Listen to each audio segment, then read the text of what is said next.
Binasura ng Office of the Ombudsman ang mga reklamong technical malversation, plunder at grave misconduct laban kay dating Finance Secretary na ngayon is Executive Secretary Ralph Recto at dating PhilHealth President Emmanuel Ledesma Jr.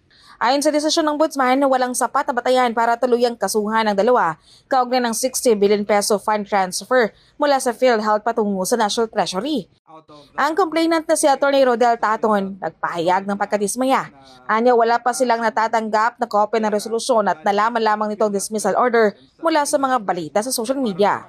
Ayon pa kay Taton, nakakalungkot na ito ang naging desisyon ng Ombudsman kaugnay ng bilyon-bilyong pondo na hindi napakinabangan ng mga miyembro ng state insurer. I think this is a sad day also for accountability and trust in the processes in the government. Out of the three main purposes of PhilHealth, dito na napunta ang pera galing sa PhilHealth members and sa PhilHealth mismo para doon sa mga unappropriated, unprogrammed, and insertion types of allocations, which we think and believe that this is contrary to not only public service but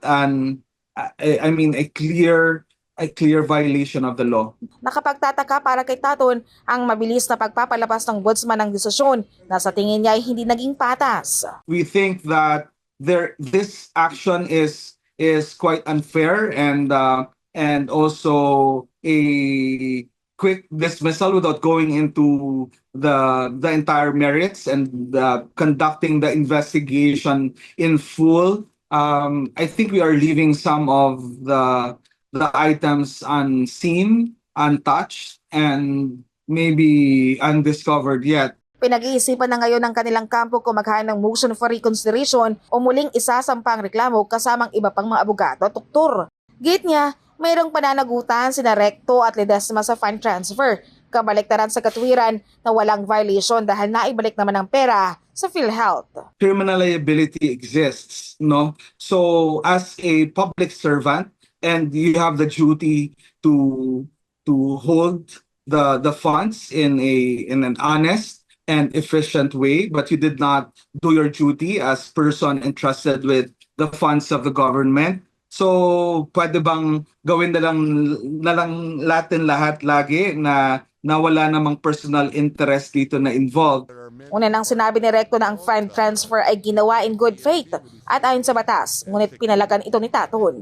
Ang good faith dito ay hindi pwedeng gamitin para mawala ang mga violation ng special laws, halimbawa yung universal healthcare. And we raised concerns that the legal opinions relied upon by the respondents are really ambiguous, no, and that there was a misrepresentation actually in some of their responses, no. So and we have to remember that while there was a statement, like even in the Supreme Court, that there was good faith, but remember that the criminal liability and criminal questions were not raised in the Supreme Court of the Philippines. Samantalang nilinaw naman ni dating PhilHealth Independent Director Dr. Tony Layatson na ang ibinasurang mga reklamo laban kina Recto at Ledesma ay hiwalay sa mga inahain niyang reklamo noong buwan ng Mayo.